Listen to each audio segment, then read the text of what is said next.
I'm not going to chase you. I'm not going to sit here and prove my worth.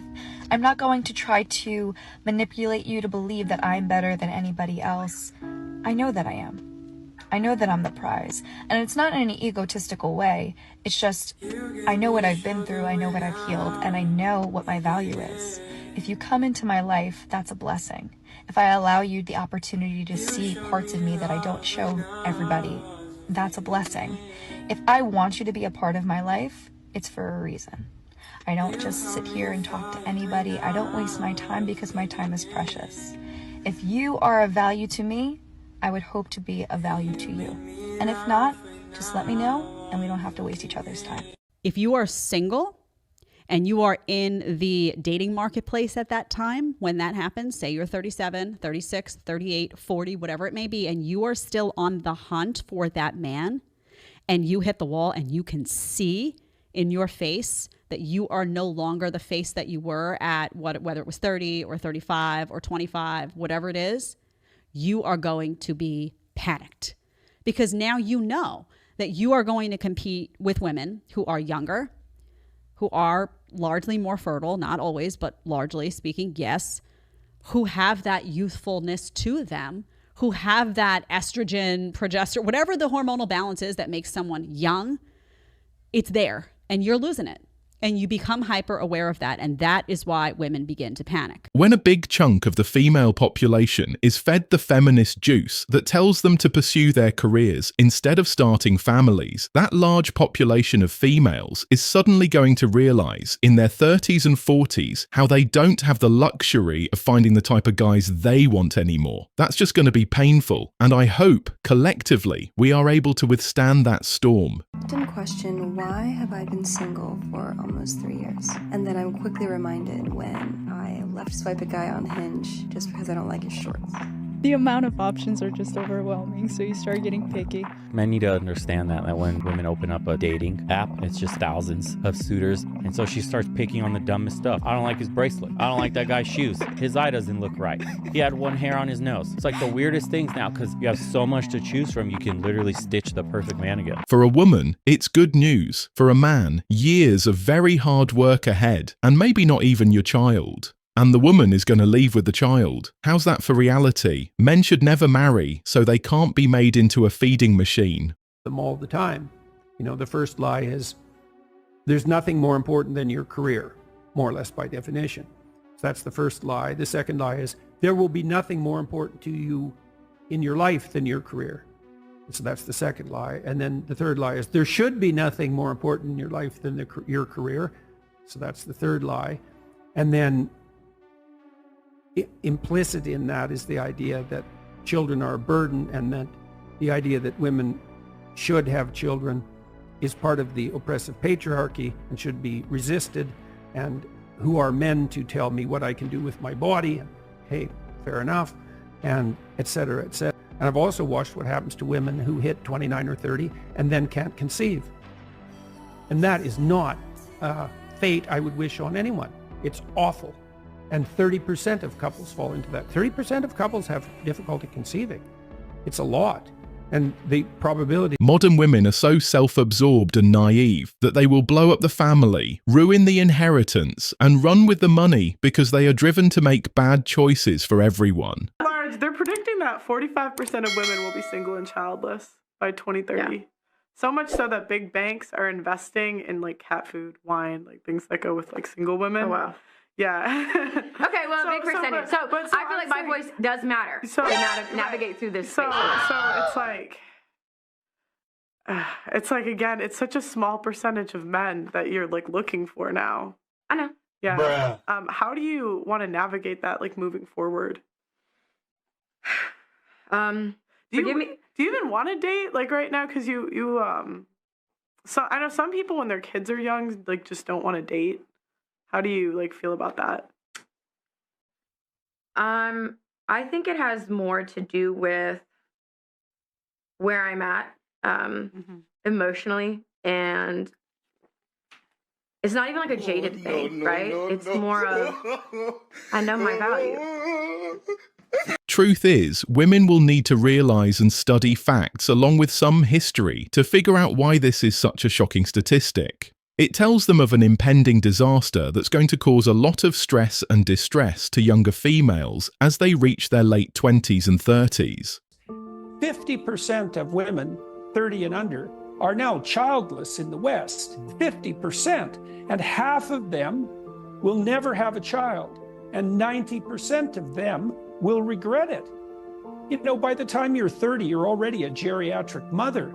And if you're single and 30 and childless, you have a lot of problems to solve in a very short period of time. And then you also got to ask yourself, well, what's your life going to be like if you're partnerless and childless from your 30s going forward? The report shows that by 2030, 45% of working women ages 25 to 45 by 2030 will be non-married, no kids, single. If you think that you're going to be 45 years old, no kids, not married, and that you're going to genuinely be fulfilled in life because you made money, best of luck to you, honey.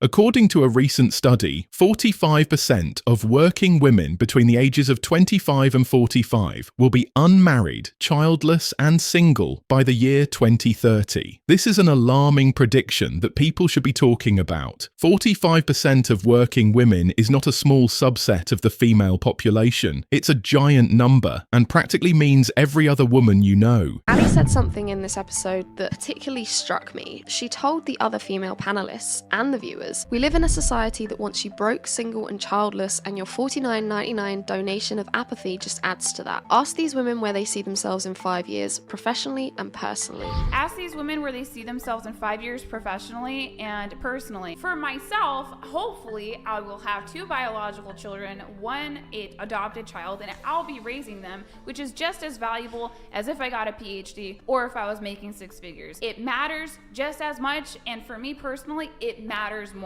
She continued to highlight that this is indeed a real problem. It's reflected in our fertility rates that show that here in the UK, 50.1% of women are childless by age 30. It's a trap. They do want you broke and childless. They're buying shares in cat food and wine companies. And that's no joke. Most women are unhappy and blame men for their unhappiness. We are responsible for our own happiness. Have you ever heard about Morgan Stanley study that about 40% of women will be single by 2030?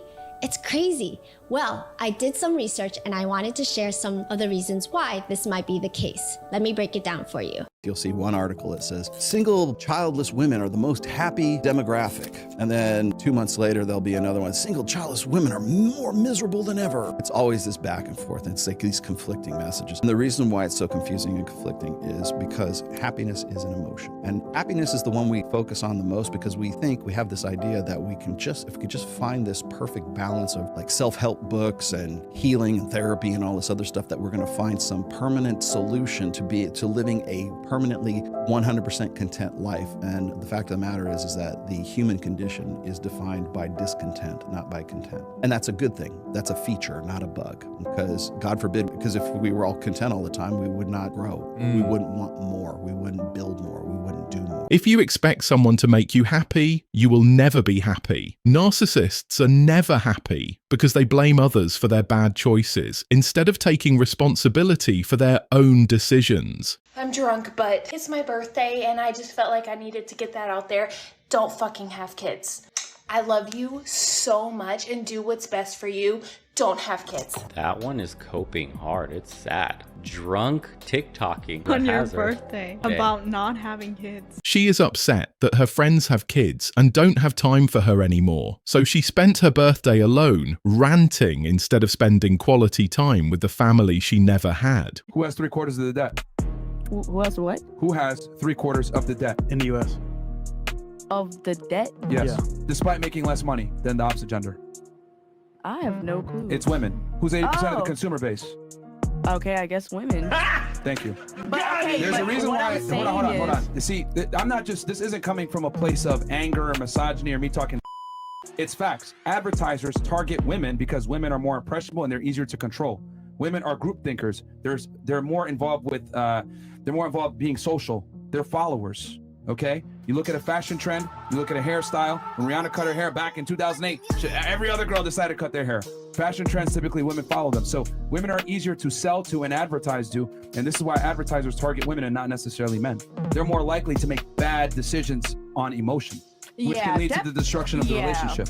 Women make bad financial and life decisions based on emotions. They're the perfect target audience for advertisers. Facts. Many women live above their means and expect men to share the financial burden. Every girl's walking through life thinking they're gonna win the lottery and date this top 1% man. He has to be over 6 foot. He has to make over 70K. He has to be attractive. He has to be what?